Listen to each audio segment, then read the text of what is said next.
So welcome to American History. It's great to be with you today around the Harkness table. The Harkness is basically this big table where all students come together and share their ideas and opinions on history, current events, and other topics.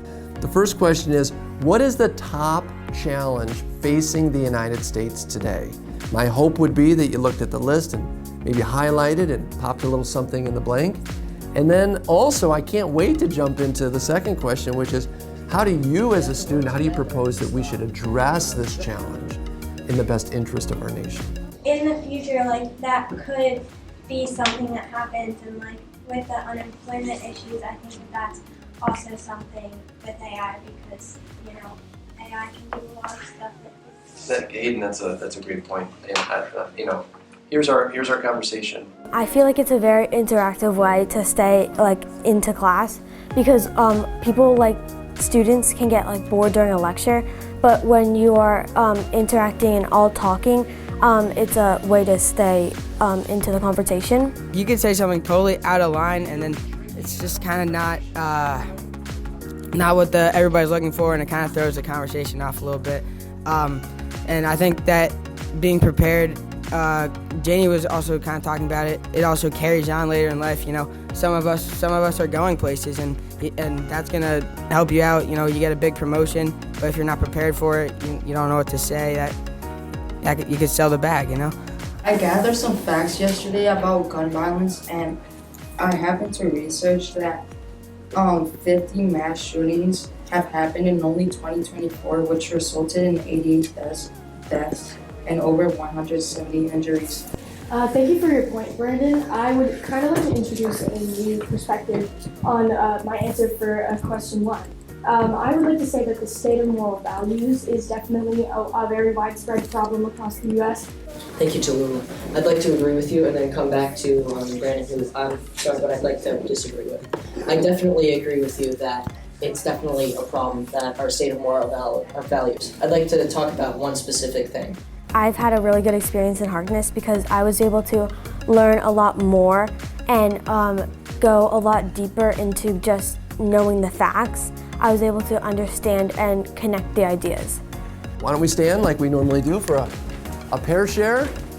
And I think the idea here is just to take a little step back away from the table and turn to your partner. And please, when you do this, please start by asking your partner, hey, what do you see? Ask the question first to get the conversation rolling. So I think that's a big problem, but also making sure that the little middle ground between free speech, hate speech, and riot is being taken care of. Harkness has really opened my eyes to see how we can all just talk and learn from each other. Like Mr. Welsh said, it's better to learn from students to learn from themselves by talking instead of just a teacher standing up and giving a lecture.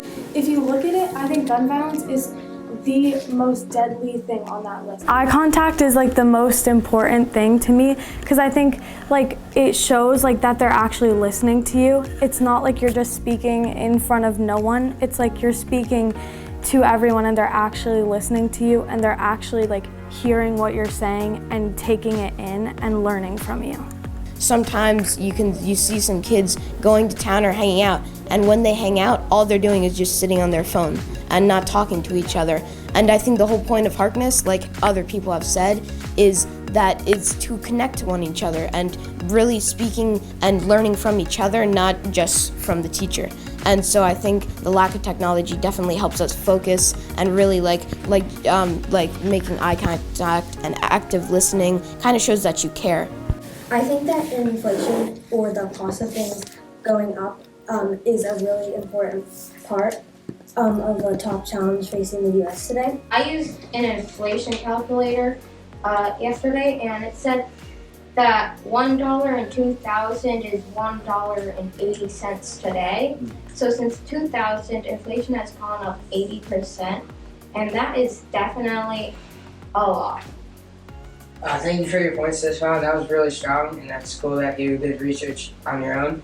And I was actually just about to go back to Ariana's point. My experience with it has really been positive because I can talk share my ideas without being scared about like what others will think, and I get to see other perspectives on what the topic's about. I think that Harkness is really a model that a lot of more teachers that can use.